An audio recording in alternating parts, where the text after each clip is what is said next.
You walk into a crowded room. Music is buzzing, laughter cuts through the air, and then it happens. Someone glances at you, smirks, and turns back to their friend. That's all. Just a glance, just a smile. But your chest tightens. Your mind spins. Are they laughing at me? Did I say something wrong? Do I look out of place? All night you adjust. You stand taller, force a bigger smile, laugh louder than you feel. You nod even when you disagree. You edit yourself for approval no one asked for. By the time you leave, you're drained. Not because the night was long, but because you weren't really there. You were performing, you weren't living your life, you were borrowing a mask. And here's the sting. Every time you do this, you trade a piece of your freedom for a scrap of validation. Piece by piece, you give away your voice until you wonder if it's even yours anymore. So ask yourself right now, how many times have you caught yourself doing this? And what part of you are you sacrificing each time you do? Here is the shock that breaks the illusion. People-pleasing is not kindness. It is hidden obedience. Friedrich Nietzsche said, "He who cannot command himself must obey." Think about that. If you do not master yourself, you will spend your life serving everyone else. Every rushed yes, every smile that hides your truth, every forced agreement is not freedom. It is submission. Approval feels safe, but it is a cage you lock from the inside. And here is the cruel trick. Approval never lasts. One compliment lifts you for a moment, then you chase the next. A text reply, a like, a nod. It fades faster each time. What you really crave is not applause, but respect. Respect cannot be begged or borrowed. Respect is born when you practice self-mastery and emotional discipline. It grows when you stand firm, even if no one claps. Nietzsche forces us to face a paradox. The freedom we think we win by pleasing is the very chain that enslaves us. Approval makes you dependent. Self-command makes you free. So the real question is sharp. Will you keep obeying quietly, or will you dare to command yourself? Stay with me, because next we step into the shadows of psychology to expose why you keep betraying your own voice. Why do you keep bending yourself for others? Why does one glance, one sigh, one smirk have the power to break your confidence? To understand, we need to step into the shadow. This is where people-pleasing is born, and where it controls you without permission. The origin of the pleaser. Think back to childhood. You were curious, loud, full of energy. Then one day, you spoke too boldly, and a parent frowned. Another day, you cried too hard, and affection disappeared. You learned quickly. Love seemed to come with conditions. When you were polite and quiet, warmth returned. When you pushed too far, rejection followed. Your nervous system made a deal. If I stay pleasing, I will stay safe. That deal sank deep. Even as an adult, the shadow inside still whispers, keep small, don't upset them, stay invisible. Carl Jung called this the shadow, the hidden part of you carrying the wounds of rejection. It hides, but it pulls your strings. The fawn response. Most know fight, flight, or freeze, but psychologists describe a fourth pattern, fawn. To fawn is to appease. You smile when you want to protest. You say yes when every part of you wants to say no. At work, your boss piles on tasks. Inside, you want to refuse. Outcomes, sure, I'll handle it. You trade peace for their comfort. In relationships, you swallow truth to avoid conflict. You think you keep the peace, but resentment builds silently like rust. Even online, you feel it. You post something, then delete it minutes later. Not because it was wrong, but because you imagined an eye roll. And yes, even that 1 a.m. like check counts. Your thumb is not a life coach. This is not kindness. It is survival. Fawning may have kept you safe as a child, but as an adult it cages you.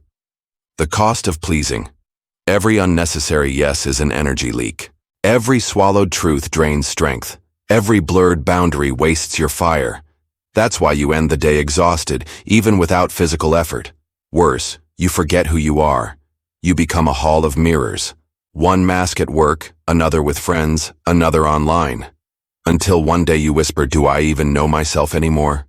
People sense this loss of edges. They may not name it, but they feel it. And paradoxically, respect shrinks when you bend too much. We admire those who stand firm, not those who fold at every breeze. The herd trap. Why does this pattern feel impossible to escape?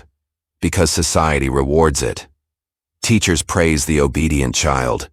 Bosses like the agreeable worker. Friends prefer the one who never causes waves. It looks like virtue, but inside it feels like suffocation. This comes from ancient wiring. Thousands of years ago, being cast out of the tribe could mean death. Your brain still reacts to rejection as if survival depends on it. That's why one look of disapproval can feel like a punch in the chest. The ego on crutches. Picture your ego as a fragile glass. One delayed text, one raised eyebrow, and cracks appear. You scramble to patch it with validation. But validation is salt water. The more you drink, the thirstier you become. Soon your life revolves around avoiding cracks. You censor jokes, you hold back ideas, you hide parts of yourself, and slowly, you erase yourself. This is the deepest wound of people-pleasing, self-erasure. The cycle of betrayal. Each time you say yes when you mean no, you betray yourself. Each time you laugh at a joke you hate, you betray yourself. Each time you stay silent while your heart screams, you betray yourself. And repeated betrayal becomes identity. You start to believe, my worth depends on their approval. This betrayal leaves marks. But those marks are not just scars. They are maps. They show you where you lost your voice and where you can take it back. Nietzsche's brutal reminder. Nietzsche said it plainly. He who cannot command himself must obey. The tragedy is not that others control you. The tragedy is that you hand them the keys. You think obedience keeps you safe. But obedience is slow death. The reflection test. Ask yourself, when was the last time you made a decision purely for you? Not because it was safe. Not because it kept the peace. Not because it made someone else comfortable. But because it was true. If you cannot remember, that is the proof of the chain. If that question stings, good. That sting is the crack of light. Through it you glimpse the self that is not begging, not shrinking, not apologizing. A Stoic mindset in the shadows. This is where a Stoic mindset becomes powerful. The Stoics taught that your control lies only in your choices, not in the approval of others. The shadow wants you to obey. Stoic discipline teaches you to pause and command yourself. The truth is clear. People-pleasing is not kindness. It is fear wearing a mask. It is not protection. It is submission, and it does not serve you anymore. This is the darkness unveiled, the origin, the reflex, the cost, the betrayal. But remember, the crack of light is already here. The sting you feel is proof something inside you refuses to die. Stay with me. In the next part, we step through that crack. We rebuild the self not as an actor in someone else's play, but as the author of your own life. You have seen the shadow. You have seen how people-pleasing drains your energy and erases your identity. Now comes the turning point, rebuilding the self. This is where philosophy stops being abstract and becomes flesh. From reaction to choice. Most of your life has been reaction. A frown makes you soften. A compliment makes you glow. A criticism makes you shrink. Strings everywhere. Transformation begins with a pause. Before you answer, ask, what do I choose? Not what do they want, not what keeps the peace, but what do I choose? That pause is small but radical. It breaks the reflex of obedience. It opens the first door to freedom. Individuation, becoming whole. Carl Jung called it individuation. It means reclaiming every part of yourself, not just the fragments shaped by others. Nietzsche pressed harder. Life itself demands creation. That drive to carve your own path is what he called the will to power. Think of a river carving a canyon. It does not ask permission. It flows. It shapes. It creates. Your life too is meant to carve, to stand, to build. Individuation is moving from acting in roles to inhabiting your full being. The courage of no. The smallest word can be the hardest. No. Without apology, without explanation. No, that doesn't work for me. Then silence. The first time you try, your pulse will race. Guilt will rise. That is natural. Growth often feels like fire. But each clear no is a brick in the foundation of freedom. From approval to alignment. Approval is fragile. It disappears the moment you slip. Alignment is different. Alignment is unshakable because it rests on values, not moods. Ask yourself with each decision, does this respect who I am? If yes, it is aligned. If no, it is obedience in disguise. This is where dignity is born, not from applause, but from integrity. Closing the energy leak. Every unnecessary yes is a leak. Every blurred boundary drains energy. Every swallowed truth weakens you. That is why you end the day tired without knowing why. Now picture sealing those leaks. Imagine saying no with clarity. Imagine speaking your truth instead of hiding it. Imagine standing still when disapproval comes. Suddenly the energy you wasted on managing others is yours again. That energy is not meant to sit idle. It is meant to build, to write, to lead, to love fully. Nietzsche's will to power is not domination over others. It is self-mastery and creation of the life only you can live. From actor to author. Here is the identity shift. For years you have been an actor reciting lines written by others. An actor performs. An author creates. When you reclaim authorship, you stop asking, whose script am I performing? And start asking, what story do I want to write? That shift changes everything. Everyday sovereignty transformation is not only in big moments, it is built through small daily actions. At work, instead of an automatic, yes, pause. Say, I can finish X by Friday. If Y is urgent, which one is priority? This sets a boundary while keeping respect. In relationships, share your truth even if your voice shakes. Intimacy is built on honesty, not silence. Online, stand by your words without chasing likes. Let your presence mean more than numbers. Each small act is a vote. Each choice builds the architecture of freedom. The pain of growth. Do not expect this path to feel easy. Some people will resist your new boundaries. A few may leave. The discomfort is not failure. It is proof. Like muscles tearing to grow stronger, resistance shows freedom is taking root. And here is the paradox.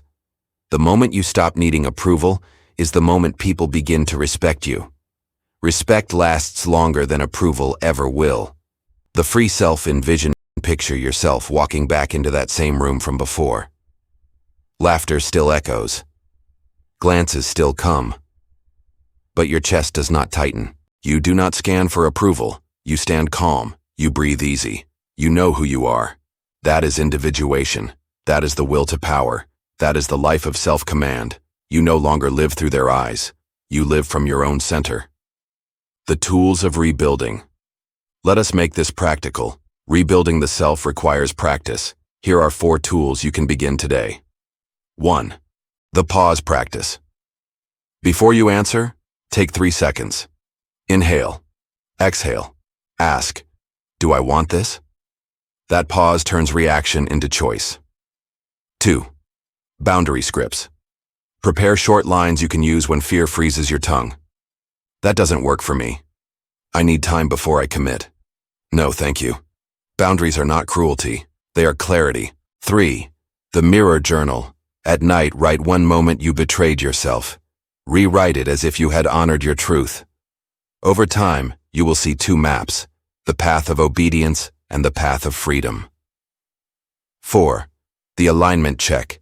Before any decision, ask, does this respect me? If not, stop. This simple question rebuilds dignity, the power of silence. Another tool is silence. Speak once, then stop. Do not soften. Do not over-explain. Let silence carry weight. You will notice something. People lean in when you stop chasing. Silence is not weakness. Silence is gravity. The fire of creation. Once you stop leaking energy, you unlock creative fire. That fire must be used. Write, build, lead, connect. Nietzsche never wanted you to be agreeable. He wanted you to be a creator, someone who shapes life instead of shrinking before it. Choosing yourself. Transformation ends with one decision: to choose yourself. Not in arrogance, not in cruelty, but in dignity. Choosing yourself means you no longer sell your worth for approval. You no longer wait for permission. The question is not, will they approve? The question is, will I respect myself when I look in the mirror? This is the transformation, from actor to author, from pleaser to free human. Not colder, not harsher. Whole. The world does not need another mask. It needs your unmasked self. So here is Nietzsche's challenge. Will you keep obeying or will you command yourself? Stay with me, because in the next part we will take this philosophy and hammer it into drills. You will learn the exact practices that train freedom into your muscles. Philosophy means nothing if it stays in your head. Freedom is not an idea. It is a practice. If you want to break free from people-pleasing, you need drills. Not abstract theory, but daily actions that train emotional discipline and self-mastery. Think of these tools as mental push-ups. One rep may not look like much, but over days and weeks, the change compounds. Tool 1, the daily no. Your first drill is one clear no every day. That's it. Just once a day, say no to something that drains you. It could be declining an extra meeting when your schedule is full. It could be telling a friend, I can't make it tonight. It could even be saying no to yourself when you feel the urge to scroll instead of sleep. At first, your heart will race. Guilt will rise. That's normal. Each no is proof you are cutting the old reflex. Micro-commit. Tonight, I will say no to one thing that doesn't serve me. Tool 2, the 3-second pause. People-pleasers answer too fast. You nod before your heart even checks in. So train the pause. 3 seconds. Inhale. Exhale. Ask, do I want this or am I avoiding discomfort? That pause is the line between reaction and choice. It is the start of sovereignty. Micro-commit. Today, I will pause before every yes. Tool 3, the mirror journal. Every evening, write one moment when you betrayed yourself for approval. Then rewrite it. What would you have said if you honored your truth? Over time, you will see two maps, the path of obedience and the path of freedom. One shows self-betrayal, the other shows growth. Micro-commit. Tonight, I will write one honest line instead of one polite lie. Tool 4, strategic silence. Most pleasers over-explain. They rush to fill silence with justifications. But silence can be power. Here's the drill. Speak once, then stop. Do not soften. Do not backtrack. Let silence do the heavy lifting. At first it feels awkward. That awkwardness is gravity. People lean in when you stop chasing. Micro-commit. Today I will speak my truth once and let silence stand. Tool 5. The detachment experiment. Pick one hook that controls you. Maybe it's Instagram likes. Maybe it's instant replies. Maybe it's checking messages every 5 minutes. For 7 days, step back. Set strict windows. For example, check socials only at 12:30 and 7:30. Everything else waits. The first days feel itchy, but soon you realize you are more than metrics. Presence grows in the gap. Micro-commit. For this week, I will reduce one approval hook and focus on creating instead of scrolling. Tool 6, boundary scripts. When fear grips your tongue, have the words ready, clear, short, humane. At work. I can finish A by Friday. If B is urgent, which should I prioritize? With friends. I care about this, and I need time before I commit. In daily life. Thanks for asking, but I can't. Boundaries are not walls. They are doors that show others where to meet you. Micro-commit. Tomorrow I will use one boundary line without apology. Tool 7. The 30-day Command Yourself Challenge. Here's the longer challenge. A month that rewires the reflex. Week 1. Track every false yes. Awareness is the first cut. Write them down. Week 2. Break one pattern. Stop apologizing for things you didn't do. Say no once without flinching. Week 3. Add 2 more boundaries. Tell your boss, your partner, your friend where the line is. Week 4. Declare it. Share your growth with someone you trust, or post about it. Claim your change aloud. To keep score, use a simple tracker. Each day, mark 0, 3. 0 if you made no self-command acts. 1 if you did 1. 2 if you did 2. 3 if you did 3 or more. Aim for 45 total by the end of 30 days. Micro-commit. For the next 30 days, I will practice 1 act of self-command daily. Tool 8. Respect over comfort. Every time you hesitate to speak, ask, am I protecting their comfort or my respect? Then choose respect. Comfort evaporates. Respect compounds. Micro-commit. Today I will choose respect once, even if it shakes me. Tool 9. The future self-lens. Before any choice, picture your free self, the version of you unchained from approval. Ask, what would that version of me do? Then let today's self catch up. Micro-commit. For my next decision, I will act as my free self. Why these tools? Work people-pleasing is automatic. It happens faster than thought. These drills slow you down, create space, and give you back choice. Each pause, each no, each silence is a rep. Like lifting weights, resistance is the point. You tear the old pattern so the stronger one can grow. Stories of change. Sarah, a young professional, always said yes at work. She was praised but burned out. Then she practiced the 3-second pause. One day her boss added another task. She paused and said, I don't have bandwidth for that right now. Her voice shook, but she said it. The world didn't end. Her respect grew. James apologized for everything. Sorry I'm late. Sorry I asked. Sorry for existing. He started the mirror journal. After 2 weeks, he saw the pattern. By the 3rd week, he cut half his apologies. His confidence grew. His relationships deepened. These are not theories. These are real shifts from small daily drills. The challenge for you. Now it's your turn. Pick 1 tool today. Do not wait for perfect timing. Start small. 1 no, 1 pause, 1 journal entry. Stack them. By the end of 30 days, you will stand taller, speak clearer, and live freer. Remember Nietzsche's reminder. He who cannot command himself must obey. These drills are how you practice command. They turn philosophy into muscle. Stay with me. Because in the next part, we will step into the vision of what this freedom feels like when you finally live unchained. Imagine this. You walk into the same crowded room as before.